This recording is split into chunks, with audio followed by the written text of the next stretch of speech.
Hey guys, and welcome back to the PBE Weekly Overview. We're on our third week, and we're hoping to have worked out all the kinks by now. Remember to let us know how we're doing in the comments section or on the Reddit posts. Look on screen to see the annotations guide of topics that you may want to skip to. Diving right into it, we have the team builder, which is now available for limited testing. Though PBE is a small server, gameplay experiences will not represent a live server, obviously. Matches might be, or pretty much will be, very unbalanced as players of all skill levels do appear in the same matches. But Riot's focus basically is testing the feature and collecting feedback. Currently, there's only the position selection and any rule option available, but some of the turned off or incomplete features are the skin selection, the rule selection, friend invites from friend lists, match found ceremony, dynamic matchmaking adjustments, estimated wait times, and the anti-abuse system. So the timelineless system is tentative, as most PBE updates are, though there will be testing every few weeks going on. But if you just exclaim to yourself, whoa, heyo, how do I get involved and help make team building awesome, then look on the screen, because Von Burgermeister has a thread here on screen that has the instructions for what types of testing they're focused on for this round or week.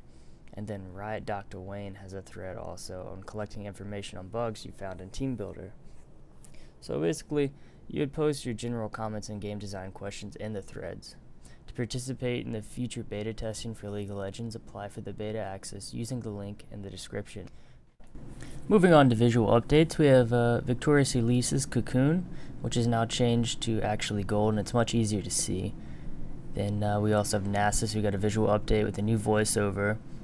He's gone from 16 to 45 lines, but there's the possibility of him having a traditional skin and voiceover is not going to be coming. He also gained some unique Renekton taunts.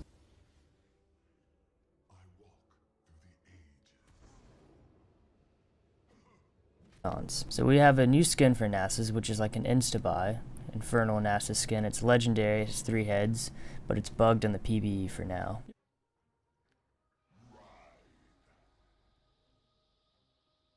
New health bars have recently hit the PBE. It'd be green for normal mode, and then also gold for colorblind. A new recall particle is supposed to hit in this patch, and it's supposed to look a lot cleaner.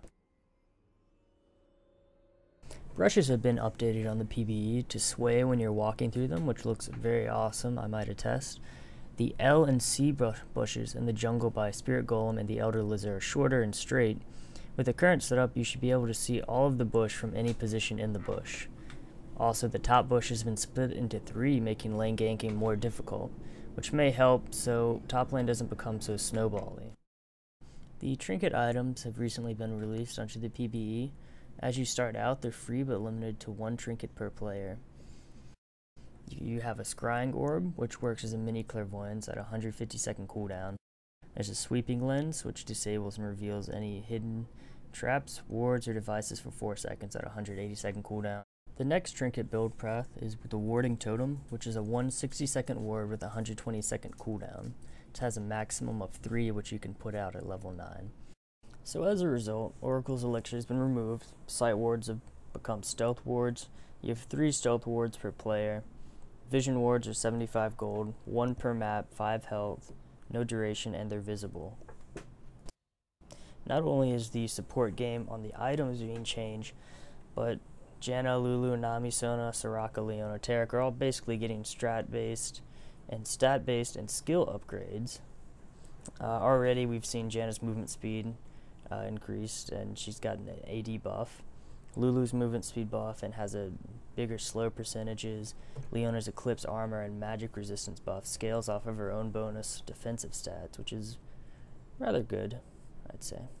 Further details on the buffs and nerfs of these support champions are in the description box below. Supports are limited to 1 gold income item. To list a few, there's Philosopher's Pebble, grants 2 gold each time a nearby minion dies that you didn't kill. Philosopher's Stone, which grants 4 gold, which is an upgrade of that. Shirelia's Reverie, which I can never pronounce correctly, builds out of Philostone and Fairy Charm, grants the old movement speed buff and the Philosopher's Stone passive, which is rather nice. We have Cage's Pick. Spells and basic attacks against champions grant 4 gold to once every 10 seconds per enemy. Cage's Lucky Pick, 8 gold as an upgrade. which then upgrades into Shard of True Ice, 8 gold plus a target enemy, and enemies nearby slow by 50%. Then we have Executioner's Emblem, which on execute basic attacks, execute minions below 200 health if an ally champion is nearby. Effect occurs twice per minute. Adding on to that, there's the Soul Tith part, where basically the minions killed by the execute restores 2% of your max health to the nearest ally champion and grants them the gold equal to the kill plus 5. Executioner's Emblem upgrades into Reaper's Emblem, which passive Soul Tith grants the gold equal to the kill plus 10. So Reaper's Emblem then upgrades into Martyr's Call plus a Ruby Crystal, which active is Health Bomb, which consumes 20% of your current health to shield a target ally for 10% of your max health for 4 seconds. After that 4 seconds, the target explodes, dealing 10% of your max health as magic damage in an area. So as a whole, these items should basically give the support a lot more utility, a lot more gold, and even damage by stacking straight HP. With the addition of these new items and trinkets, the support's job is going to be more than just warding and protecting a carry. You'll have multifaceted items which you can help carry your entire team, and this should also allow for more build path for supports to go on. Moving on to jungling items, we have new spirit items which grant extra gold gain through killing large monsters or champions. The new Wriggle's Lantern gains 40% increased gold from monsters, an attack speed stat, and a 10 HP gain from attacking monsters. And also it has a 180-second ward. So as for old items, a lot of items have had their costs changed drastically, which happens at the beginning of every season. But one that struck me in particular was Banner of Command, which no longer gives defensive stats, but gives you double the cooldown reduction and double the AP. So this item is completely changed as a whole for the most part. I would say using this item on people like Zyra and Heimerdinger that have plants and turrets definitely be a buff to them.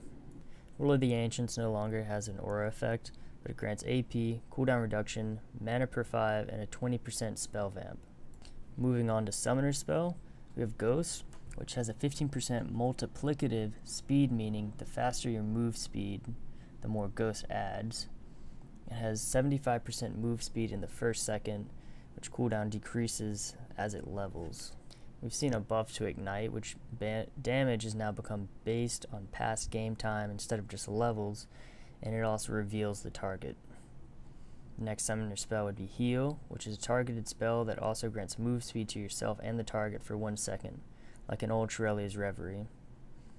The next one would be Cleanse, successfully cleansing an effect that prevents movement, creates a shockwave that knocks nearby enemies back slightly, which I think is going to be pretty cool to see AD carries do. Give themselves a little peel. Okay, and now we have Clarity, which is only available on the Howling Abyss, and Revive's only available on Dominion. So, moving on to turrets. Turrets now grant less global gold and more gold to the players that helped in destroying the turrets. Outer turrets no longer grant global experience, and inhibitor turrets now regain health over time.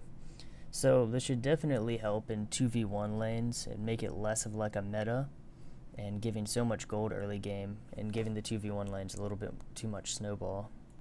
Moving on to Dragon, the gold value is changed to depend on its level, which depends on the average champion's level, so it's level 6 to 15. Teams or champions that are behind in level are granted extra experience on kill, which is another like anti-snowball thing that has been thrown into League, which is really great right now. We also have inhibitors, which have a shorter death time and no longer grants global minion buff, which is a huge thing for split pushing comps. If you're behind and they take your inhibitor, then all lanes get a gigantic minion buff, which all 3 lanes start pushing to you, which is usually why your team splits up when you lose an inhibitor and you're pushing back towers or pushing back minion waves, and then the enemy just groups 5 and comes into your base. So this is gigantic for solo queue at least. Thanks for watching PBE Weekly Overviews, and don't forget to subscribe and like our Facebook page to stay up to date with the most recent changes in League of Legends.